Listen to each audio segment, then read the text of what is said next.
एवं महाराणा उदय सिंह की महारानी जयवंत कमर की कोख से विक्रम संवत 1597 में अर्थात 9 मई 1540 को कुंभलगढ़ हुए।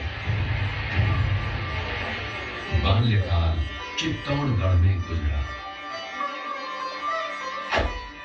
सन 1567 में अकबर ने जब चित्तौड़गढ़ पर आक्रमण किया तो मेवाड़ के प्रमुख सरदारों और सेना नायकों के आग्रह पर महाराणा उदय सिंह ने चित्तौड़गढ़ छोड़ दिया। अपने देश, कुल, गौरव और मातृभूमि की मर्यादा के लिए प्राण न्योछावर करने वाले योद्धाओं और लल्लाओं से प्रताप ने न केवल सीख ली बल्कि ये घटना उनके जीवन का आधार बन गई। फरवरी 1572 को महाराणा उदय सिंह का देहांत हुआ। प्रताप की ज्येष्ठता और योग्यता को ध्यान में रखते हुए सरदारों ने उनको राजगद्दी पर आसीन किया। होली के दिन उनका गोविंदा में राज तिलक हुआ। उस समय तक लगभग सभी राजाओं ने अकबर की अधीनता स्वीकार कर ली थी। एकमात्र महाराणा प्रताप ने अपना मस्तक अकबर के आगे नहीं झुकाया। प्रताप मुगलों से लोहा लेने की तैयारी में जी जान से जुट गए। 18 जून 1576 की सुबह हल्दी घाटी और खमनोर के मध्य एक मैदान में ऐतिहासिक युद्ध हुआ। महाराणा प्रताप की सेना गोगुंदा से हल्दी घाटी पहुंची, जबकि सेनापति मानसिंह के नेतृत्व में मुगल सेना ने हल्दी घाटी के ठीक नीचे मैदान में अपना मोर्चा जमाया। मुगल सेना के हरावल दस्ते द्वारा घाटी में घुसपैठ करने के प्रयास की प्रतिक्रिया स्वरूप महाराणा प्रताप की सेना मुगलों पर टूट पड़ी। प्रताप के हरावल सैन्य दलों का नेतृत्व पठान हाकिम हासूर कर रहे थे। हीरू राणा, जो राणा पूंजा के नाम से भी जाने जाते हैं, उनके नेतृत्व में भील आदिवासियों ने गोरिल्ला पद्धति से युद्ध करते हुए मुगलों के छक्के छुड़ा दिए।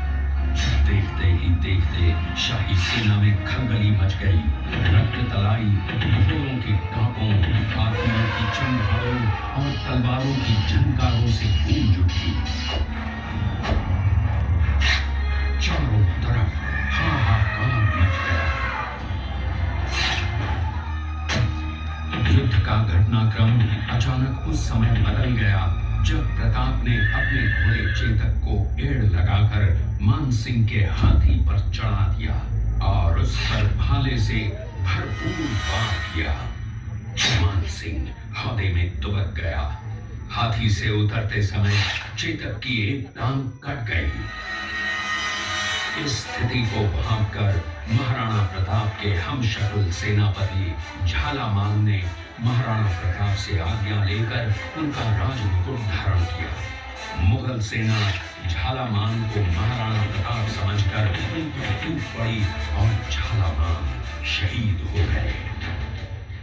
उधर चेतक ने अपने स्वामी को 5 किलोमीटर तक 3 टांगों पर ही लेकर एक बरसाती नाले को पार किया। उसके पश्चात उसके प्राण पखेरु उड़ गए। इस युद्ध से महाराणा प्रताप के मन पर गहरा प्रभाव पड़ा। परिणाम स्वरूप उन्होंने मुगलों पर विजय प्राप्त करने तक राजसी ठाट बाट छोड़ने और पत्तों पर भोजन करने का प्रण लिया, जिसे उन्होंने जीवन भर निभाया। महाराणा प्रताप ने अपना सैन्य बल बढ़ाकर सर्वप्रथम अरावली पर्वत की घाटियों में बसे दिवेर पर चढ़ाई कर विजय प्राप्त की। इसके बाद कुंभलगढ़ पर भी विजय प्राप्त की। सिर्फ चित्तौड़गढ़ को छोड़कर सारे मेवाड़ को अपने अधीन कर लिया। कालांतर में महाराणा ने चावंड में अपनी राजधानी स्थापित की।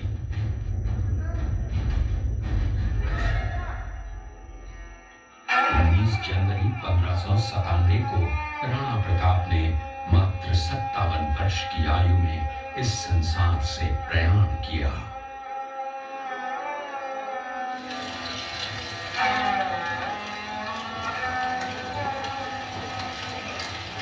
हल्दी घाटी का युद्ध एक सांप्रदायिक युद्ध न होकर आत्मसम्मान, मातृभूमि की स्वतंत्रता व स्वाधीनता का संघर्ष था। इसका प्रमाण ये है कि जहां पर अकबर की सेना के सेनापति जयपुर के राजा मानसिंह थे, वहीं पर महाराणा प्रताप की सेना के सेनापति काबुल के हाकिम खां सूर थे।